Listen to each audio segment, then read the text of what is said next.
too late, I shouldn't even be here. I'm standing on the platform staring at this damn train ticket. The date, it's smudged, unreadable. I know it wasn't like this when I bought it. I run my thumb over the ink, but nothing changes. Great. I glance up as the train screeches to a stop. The doors slide open, but something feels off. The platform's empty. I step on board. The train's dead silent. I find a seat and sit down.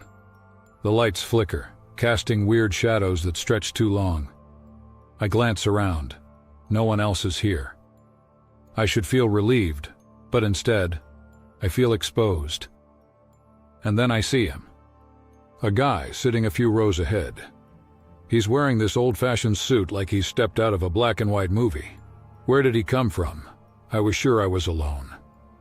I catch his eye and my skin crawls. He doesn't blink. "Got your ticket?" he asks. His voice is too casual for the way his eyes lock onto mine. I nod and hold it up, even though it's useless.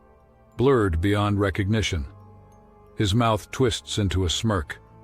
"Good," he says. "You'll need that to leave." What does that even mean? I want to ask, but something in me says not to. I turn away, staring out the window, trying to ignore the feeling creeping up my spine. But when I look at my reflection in the glass, it's all wrong. Blurry, distorted. I wave my hand, but my reflection doesn't move, it just stays out of focus. A quiet chuckle comes from somewhere in the train, making my heart skip. I turn back quickly. No one's there, except for him, still sitting, still grinning. The train lurches forward and I glance out the window again, my stomach tightens. The city outside, it's changed. Cobblestones replace asphalt. Old buildings rise up where there should be nothing but high-rises. I pull out my phone, no signal, the time frozen at 12 Iker. This doesn't make sense, I don't believe in this supernatural crap, I never have. But tonight, it's hard to hold on to that. Suddenly the train isn't empty anymore, people are everywhere. But they're not dressed right. A woman in a Victorian gown, a man in an old 1920s suit, someone in medieval robes. I feel their eyes on me. They're staring, smiling, but not in a friendly way. Too wide, too fixed. I hate feeling watched, but this is worse. It feels like they're waiting for me to make a move, waiting for me to mess up. Then the front door of the carriage creaks open and an old conductor steps in. His uniform's tattered, falling apart at the seams. He shuffles down the aisle, checking tickets. When he stops in front of me, my breath catches. The tickets everyone's holding, they're blurred just like mine. "Welcome aboard," he says in a raspy voice. "Midnight ride. Once you board, you can't leave." I hate feeling trapped. I hate not knowing how to get out of a situation. But this is worse than anything I've ever felt. The conductor leans closer. His breath reeks like something rotten. "You've got a choice," he says. "Stay and become one of us, or find your way off before dawn. But it won't be easy." His words feel like a warning, but also a challenge.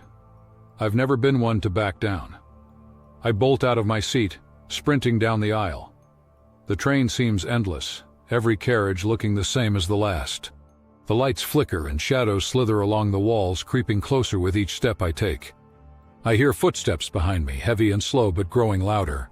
The conductor's voice echoes in the distance. "Time's running out!" I slam through the door to the next carriage, panting for breath. A woman sits alone, staring out the window. She looks like she's from the 1920s. Red lipstick, tight waves in her hair. "You can't escape," she whispers without looking at me. "I've tried." Her name is Agnes. She tells me she boarded this train in 1927, running from a life she hated, only to find something much worse. Once you're on, it's too late. The train owns you. Before I can ask her more, she fades into the shadows, vanishing. Suddenly, I'm back in my seat. It's like I never moved. The train doors slam shut. My ticket is in my hand again, but now, the date is clear. It's today. I glance around. The passengers. They're dissolving, fading away like ghosts. The clock is still frozen at 12. Then the train stops and a young guy stumbles in. He looks confused, holding his own blurry ticket. He takes the seat next to me. "First time on the midnight train?" I ask. I already know how this ends. Yeah, he says, glancing around nervously. What is this place? His name is James. He's fresh out of college, full of life, completely unaware of what he's just stepped into. I was him once. Before I can warn him, the world outside the windows shifts again. It's not just the old city now, it's something else. The streets are empty, the sky a dull red, like the world's been drained of life. James leans closer, his voice shaky. This isn't real, right? I don't answer, I don't have the heart to tell him. The shadows in the carriage start moving, slowly at first, but then faster. They slide toward us, wrapping around the walls like they're alive. James looks at me, his face pale. What the hell is going on? I don't know, I lie. I know exactly what's happening. The shadows are coming for us. We both take off, running through the carriages, but the train never seems to end. Every door leads to another identical carriage. The shadows follow, crawling closer, filling every inch of space behind us. And then the conductor appears again, standing calmly in the middle of the aisle. It's too late, he says, his voice almost sympathetic, but you still have time to choose. I've heard this before, but this time I know there's no running. James doesn't make it. The shadows pull him into the dark, his screams filling the empty train. I keep running, but deep down, I know I'm next. The clock strikes 12:01, the train jerks to a stop, everything goes silent. The doors slide open and I stand at the exit, heart pounding. The conductor's voice echoes behind me. You can leave, he says, but you'll never escape. I step off the train, but something's wrong. The station, it's not the one I left. The platform is empty, the air thick with silence. My phone rings in my pocket. I pull it out. It's an unknown number. I answer and a familiar voice speaks on the other end. Welcome back. I'm not free. I'm just another part of the midnight ride, waiting for the next set of passengers to board. I watch as the train pulls away, knowing it will come back. It always does. I was one of them once. Now, I'm part of the story.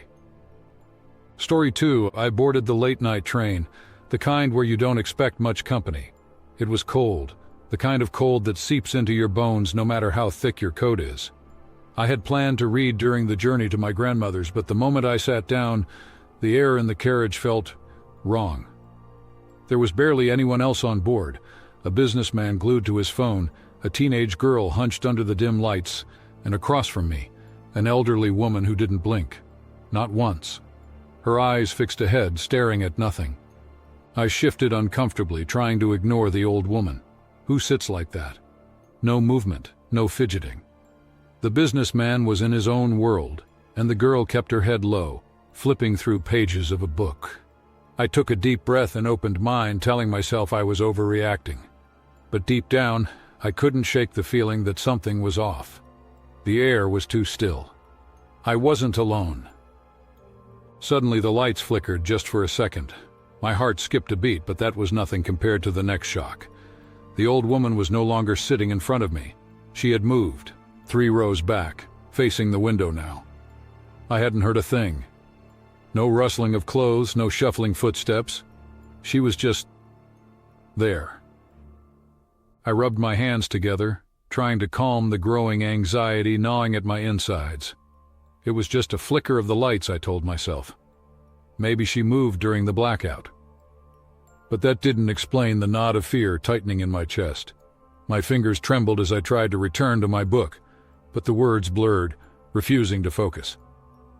Then my phone buzzed. I almost dropped it, startled by the sudden noise. It was a call from Grandma. Her voice, always full of those old-world superstitions, crackled through the line. "Marissa, you didn't take the late train, did you?" I hesitated, glancing around the nearly empty carriage. "Yeah, I did. Why?" Her silence lingered on the line, heavy and foreboding. Finally, she whispered, "Those trains, they don't just carry people, they used to carry bodies. Souls get confused, they ride those rails forever." I chuckled nervously, brushing it off. "Come on, Grandma, don't..." But before I could finish, she added, "Be careful, Marissa. Some passengers never leave." I stared at my phone, her words still hanging in the air, chilling me. I tried to laugh it off, but it wasn't a joke, was it? The cold felt even sharper, biting through my jacket, and when I finally looked up, the old woman was gone. Not just moved, gone. My heart raced, panic building inside me. I scanned the carriage, but she wasn't anywhere. The teenager across from me was staring, her face pale and terrified. Did you see that?" she whispered, her voice shaking. I couldn't even form a response before the train lurched violently, throwing me back into my seat. The lights flickered again, and when they steadied, my stomach dropped. The once empty carriage was now full of passengers. But these weren't normal passengers. They wore old, worn-out clothes from another era. Their faces were drained of color, their eyes hollow. They didn't move. They didn't blink. My chest tightened. I wasn't imagining this. Something was horribly wrong. I wanted to scream, but my throat locked up. It was as if the air had been sucked out of the carriage. Then one of them, a frail-looking man, turned his head toward me. His lips barely moved as he whispered, "Where are we going?" The cold words seemed to echo, sticking in my throat. I was frozen, unable to respond. The teenager across from me finally spoke, her voice strained and trembling. They're ghosts," she stammered. "I read about this. In the 1800s, a train crashed on these tracks. It was carrying plague victims. Their bodies were never found, and their souls never rested." Her breath hitched as she glanced nervously at the other passengers. "They're still trying to get home." The train groaned again, and I saw her, the old woman. She was back, standing in the aisle now, closer. My heart pounded in my ears.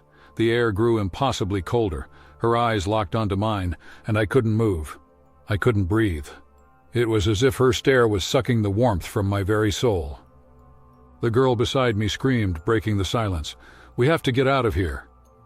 But I couldn't move. My legs were frozen, locked in place by some invisible force. The old woman reached out, her fingers long and thin like claws. "Stay with us," she rasped, her voice a dry whisper that rattled through my bones. In a burst of sheer terror, I broke free from her gaze. My body jolted into action. I grabbed the emergency brake and yanked it with all my strength. The train screeched to a halt, sending the passengers into a swirling chaos.